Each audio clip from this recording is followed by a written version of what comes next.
So mga idol, matapos nga pong matalo ang Creamline Cool Smashers sa huling naging laban nila kontra sa Thailand at nalaglag po sa semifinals, marami nagsasabi sa malaking pagkakamali nga po sa lineup at import na ginamit ng Creamline Cool Smashers. But before that, kung bago ka lang, huwag niyong kakalimutan na mag-like and subscribe. Maraming salamat po mga kaibigan. Napansin naman natin talagang iba nga yung nangyari sa sistema ng Creamline Cool Smashers.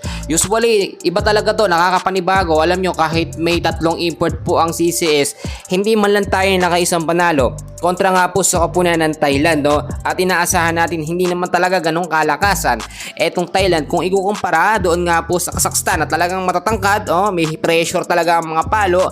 Ngayon maraming nakapansin na doon sa ginawang lineup nga po ni Coach Sean Meneses, mostly nakabangko lang yung mga local player po ng Creamline Cool Smashers. Marami nga nagsasabi, ano pang silbi na kinuha yung dalawang import, yung tatlong import na yan mga kaibigan, si Eric Astonton at yung dalawang bago, hindi naman po nakakagawa ng matagandang puntos at mga highlights. Kahit yung depensa ay medyo mahina. Alam nyo mga kaibigan, itong sasabihin ko sa inyo, kung si Eric Astonton lamang po ang nag-iisang import ng Creamline Cool Smashers at hindi na kumuha ng dalawa pa, mas malaki pa yung tsansa ng CCS na makapasok nga po sa semifinals at manalo sa kanilang mga game.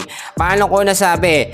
Very tried and tested na nga po etong si Eric Astonton na may chemistry sa mga player ng Creamline. Yung dalawang import po mga kaibigan, matatangkad nga sila.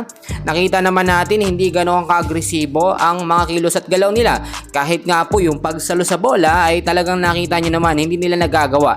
Unlike kapag ginamit ng CCS ang kanilang original na starting 6 lineup kasama si Eric Astonton, unstoppable talaga at talagang hindi basta-basta natatalo ang Creamline. Umaabot pa nga ng set 4 hanggang set 5 bago pa pahirapan pang matalo ang Creamline.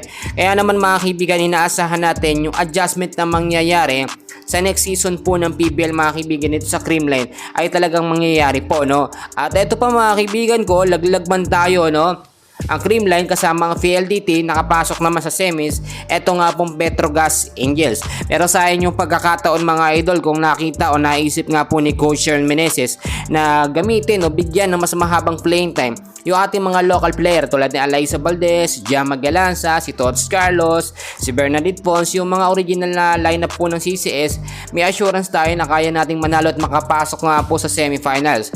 Dumadami mga bashers ngayon ng CCS ang sinasabi nila, tapos na daw ang Creamline era, at hindi na daw sila magkakampyon. Pero nagkakamali kayo mga kaibigan, ilang beses nagkampiyon ng CCS mga kaibigan, at ito lamang sila natalo mga kaibigan na sa All Filipino Conference, talo sila pero hindi pa tapos. Babawi at magpapalakas po ang CCS.